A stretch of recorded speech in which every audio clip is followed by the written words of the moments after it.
अस्सलाम वालेकुम। Paradigm shift के फोरम से मैं हूं मोहम्मद हमजा तनवीर।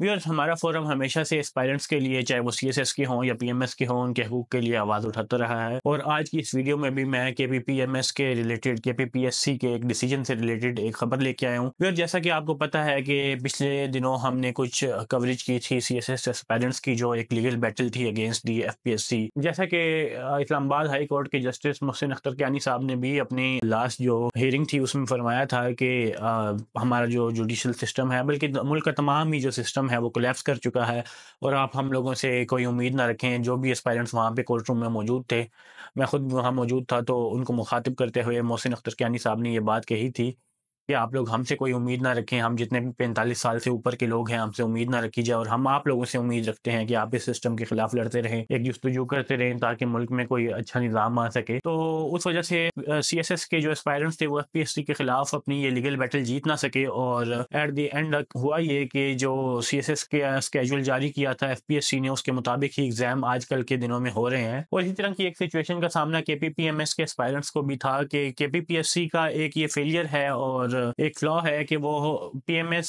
एडवर्टाइज करती है, उसके बहुत अरसा बाद जाके वो पीएमएस के एग्जाम कंडक्ट करती है। इसके साथ साथ केपीपीएससी में एक बड़ा अजीब सा कल्चर ये है कि अगर हम देखें तो पीएमएस के जो लास्ट एग्जाम थे वो 2022 में हुए थे, और उसके बाद आज जाके अभी 2025 चल रहा है, और अब उन्होंने एडवर्टाइजमेंट दी हुई है कि आप लोग जो पीएमएस में अपीयर होना चाहते हैं एस्पायरेंट्स, वो इसके लिए अप्लाई करें। और ये प्रोसीजर भी चलता चलता 2025 के एंड तक या 2026 के स्टार्ट तक जाएगा, और तब जाके केपीपीएससी के रिटन एग्जाम्स होंगे, और उसके बाद फिर इंटरव्यूज, और वो एक लंबा प्रोसीजर, साल 1.5 2 साल का प्रोसीजर होता है, जो कि हमारे जितने भी पब्लिक सर्विस कमीशन हैं, चाहे वो केपी का है या फेडरल है, इनका फेलियर है। इसी तरह सिंध का भी ऐसे ही चलता है कि वहाँ पे भी इसी तरह का निज़ाम है तकरीबन, सिवाय पंजाब के पीएमएस के तमाम ही जितने भी पब्लिक सर्विस कमीशन हैं, उनकी कारकर्दगी जो है वो तकरीबन अब फेल हो चुकी है, और लोग उन पर सवालिया निशान उठा रहे हैं। और इसी सारी सूरत हाल को मद्देनजर रखते हुए, और जो एफपीएससी के खिलाफ जो एस्पायरेंट्स कोर्ट में गए, उन्होंने एक लीगल बैटल लड़ी, तो इसी को देखते हुए केपीपीएससी ने एक ऐसा डिसीजन लिया है, एक मूव ली है, जो कि शायद उनकी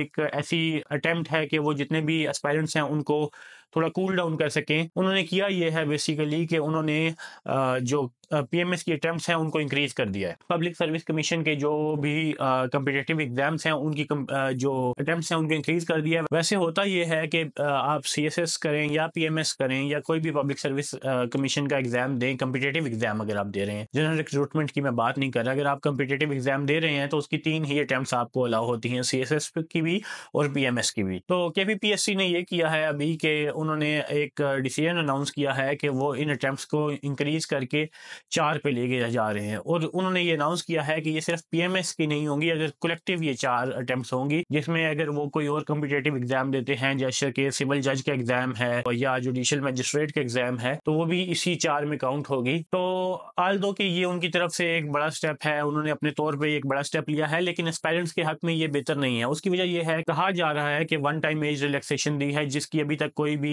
मुझे ऐसा कोई नोटिफिकेशन मसूल नहीं हुआ, लेकिन बहुत से ऐसे सोर्सेज के थ्रू पता चल रहा है कि वो वन टाइम एज रिलैक्सेशन भी दे रहे हैं। तो अगर फर्ज किया जाए कि वो वन टाइम एज रिलैक्सेशन देते हैं एस्पायरेंट्स को, तो इसके बावजूद भी देखें कि अगर आज एक एस्पायरेंट है, उसकी उम्र 28 साल है या 27 साल है, 29 साल है, 30 साल है, तो क्या ये वो 4 अटेम्प्ट्स को वो अचीव कर पाएगा? नहीं कर पाएगा। उसकी वजह यह है कि केपीपीएससी हमेशा 2 से 3 साल के बाद दोबारा जाके एडवर्टाइज करता है पीएमएस को या कम्पिटिटिव एग्जाम को, तो उस बच्चे के लिए वो एग्जाम में अपीयर होना इम्पॉसिबल है। और ये जो एक दफा की एज रिलैक्सेशन है, ये भी उसको ये हक दिलवा नहीं सकती कि वो चारों अटेम्प्ट्स को अचीव कर पाए। होगा ये कि इस दफा जो लोग ओवर एज हो चुके हैं, हो सकता है वो इस दफा अपीयर हो जाएं, लेकिन अगले साल, आइंदा आने वाली दफा, अगले साल तो बहुत मुश्किल है कि केपीपीएससी की अगले साल ही अनाउंस कर दे पीएमएस। तो आगे 2-3 साल बाद जब ये दोबारा अनाउंस करेगा, अगर इनकी हिस्ट्री को हम देखें तो ऐसा ही है कि 2-3 साल बाद ये अनाउंस करते हैं, तो अगले 2-3 साल बाद जब ये अनाउंस करेगा तो फिर उस वक्त बहुत से लोग ओवर एज हो चुके होंगे, तब तक तो ये एज रिलैक्सेशन वाला जो इन्होंने एक ग्रांट दी है बच्चों को, एस्पायरेंट्स को, वो वैलिड नहीं रहेगी। वो जो लोग हैं उनका तो हक सल्ब हो गया, उनको तो ये हक नहीं मिलेगा। लिहाजा केपीपीएससी का ये स्टेप आल्दो के कुछ एस्पायरेंट्स के लिए तो खुशी की नवीद है, लेकिन अगर ओवरऑल हम देखें तो ये एक प्रूडेंट डिसीजन नहीं है, और इसको उन्हें एक्सटेंड यूं करना चाहिए कि 2 से 3 साल के लिए एज रिलैक्सेशन देनी चाहिए, और हर साल पीएमएस के जो एग्जाम है उनको कंडक्ट करवाना चाहिए। और व्यूअर मोहसिन अख्तर कियानी साहब ने भी अपना एफपीएससी के खिलाफ जो केस हुआ था उसका डिसीजन तफसीली फ़ैसला जारी कर दिया है, उस पे हम बात करेंगे अगली वीडियो में। होपफुली आपको हमारी ये वीडियो पसंद आई होगी। अगर आपको हमारी ये वीडियो पसंद आई है तो उसको लाइक एंड शेयर ज़रूर कीजिएगा। इसके साथ-साथ हमारे चैनल को ज़रूर सब्सक्राइब कीजिए।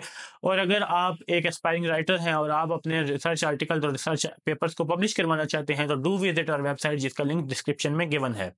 इसके साथ-साथ व्यूअर्स, मैं आपको ये भी कहना चाहूँगा कि अगर आप सीएसएस या पीएमएस के एस्पायरेंट्स हैं तो हमारा यूट्यूब चैनल भी विजिट कीजिए। इस पे वीडियोज़ देखिए जो कि आपके लिए बहुत ज़्यादा इन्फॉर्मेटिव और यूज़फुल साबित हो सकती हैं। इसके साथ-साथ हमारे रिसर्च आर्टिकल भी पढ़िए जो कि हमारी वेबसाइट पे गिवन है। Thank you. अल्लाह हाफ़िज़।